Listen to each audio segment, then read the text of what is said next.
بسم اللہ الرحمن الرحیم۔ السلام علیکم، آپ دیکھ رہے ہیں الف نیوز اور میں ہوں آپ کے ساتھ ماجد علی۔ شامل کرتے ہیں آج کی ہیڈ لائنز۔ چین اور روس کی مشترکہ فوجی مشقیں، پاکستان اور ایران کا سرحدی علاقوں میں دہشت گردی کے خاتمے کے عزم کا اظہار، غفلت اور نااہلی بھارتی بحریہ اپنے ہی اہلکاروں کے لیے جان لیوا ثابت ہو رہی ہے، بھارتی کوششیں ناکام، کینیڈا میں بھی خالصتان ریفرینڈم کا دوسرا مرحلہ، ہزاروں سکھوں کی شرکت، ولادیمیر پوٹن کی جانب سے امریکہ کو بڑی دھمکی، پرویز خٹک پاکستان تحریک انصاف پارلیمنٹیرینز کے نام سے پارٹی بنائیں گے جبکہ چھنٹے کا انتخاب بھی کر لیا گیا، چوہدری پرویز الہی کو 1 ماہ کے لیے نظر بند کر دیا گیا، وزیر اعظم کا سری لنکا کے صدر سے ٹیلی فونک رابطہ۔ پاکستان اور دنیا بھر کی خبروں سے باخبر رہنے کے لیے الف نیوز کو سبسکرائب کر لیں۔ ہیڈ لائنز آپ نے جانی، اور بڑھتے ہیں خبروں کی تفصیلات کی طرف۔ چین اور روس کی مشترکہ فوجی جنگی مشقیں بحیرہ جاپان میں ہوں گی۔ اس حوالے سے بیجنگ سے چینی وزارت دفاع کا کہنا ہے کہ چین اور روس کی مشترکہ بحری و فضائی مشقیں بحیرہ جاپان میں کی جائیں گی۔ چینی وزارت دفاع کے مطابق گائیڈڈ میزائل اور ڈسٹرائر سمیت چین کے 5 لڑاکا بحری جہاز مشقوں میں حصہ لیں گے، جبکہ روس کے 2 بحری جنگی جہاز اور فضائی افواج مشترکہ فوجی جنگی مشقوں میں بھی حصہ لیں گی۔ چینی وزارت دفاع کے مطابق ان مشقوں کا مقصد اسٹریٹجک بحری راستوں کا تحفظ یقینی بنانا ہے۔ دوسری جانب خبرساز ایجنسی کا کہنا ہے کہ چینی وزارت دفاع کی جانب سے ان مشقوں کی تاریخ نہیں بتائی گئی۔ خبر کے اگلے حصے میں بات کرتے ہیں پاکستان اور ایران نے انٹیلیجنس شیئرنگ اور دہشت گردوں کے نیٹ ورکس کے خلاف مؤثر کارروائیوں کے ذریعے سرحدی علاقوں میں دہشت گردی کے خاتمے کے عزم کا اظہار کیا ہے۔ ریڈیو پاکستان کی رپورٹ کے مطابق chief of army staff general Asim Munir نے 2 روزہ ایران کے دورے پر ایران کی عسکری قیادت بشمول مسلح افواج کے chief of general staff major general Mohammad Baqir سے بھی ملاقات کی۔ دونوں اطراف کے فوجی کمانڈروں نے اس بات پر اتفاق کیا کہ دہشت گردی خطے کے لیے بالعموم اور دونوں ممالک کے لیے بالخصوص مشترکہ خطرہ ہے۔ آرمی چیف نے ایران کے صدر ابراہیم رئیسی اور وزیر خارجہ حسین امیر سے بھی ملاقات کی۔ بات چیت کے دوران علاقائی امن و استحکام کے لیے پاکستان ایران 2 طرفہ تعلقات کی اہمیت پر روشنی ڈالی گئی۔ آرمی چیف کو ان کی آمد پر ایران مسلح افواج کے چاقو چبند دستے نے ملٹری ہیڈ کوارٹرز میں گارڈ آف آنر پیش کیا۔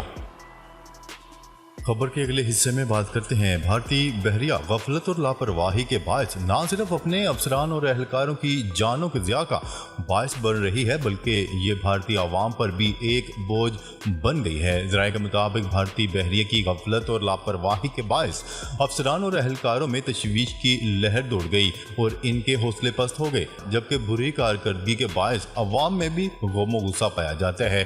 انڈیا ٹوڈے کی رپورٹ کے مطابق بھارتی بحریہ کے ہر 5 سال میں ایک جنگی جہاز تباہ ہوا، ہر 2 سال میں ایک تربیت یافتہ افسر ہلاک ہو جاتا ہے۔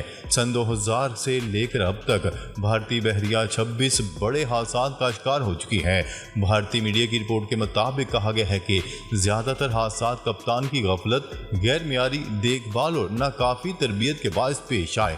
صرف 2014 میں 11 حادثات ہوئے جن میں بھارتی بحریہ کے 21 افسران اور جوان ہلاک ہوئے۔ انڈیا ٹوڈے کی رپورٹ کے مطابق بتایا گیا ہے کہ اس طرح 8 مارچ 2023 کو بھارتی بحریہ کا ہیلی کاپٹر بحیرہ عرب میں ڈوب کر تباہ ہو گیا تھا۔ 18 جنوری 2022 کو INS رنویر پر دھماکے کے نتیجے میں 3 سیلرز ہلاک ہو گئے تھے۔ علاوہ ازیں اکتوبر 2017 میں واحد بھارتی نیوکلیر سب میرین غفلت کے باعث حادثے کا شکار ہو گئی۔ بھارتی سب میرین میں آگ لگنے سے 2 افسران سمیت 7 سیلرز جان سے ہاتھ دھو بیٹھے۔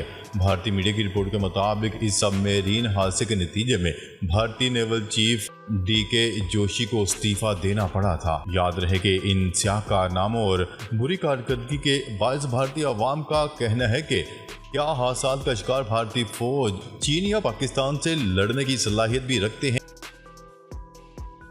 خبر کے اگلے حصے میں بات کرتے ہیں سکھ فار جسٹس کے زیر اہتمام انٹاریو کے نواحی شہر مارٹن میں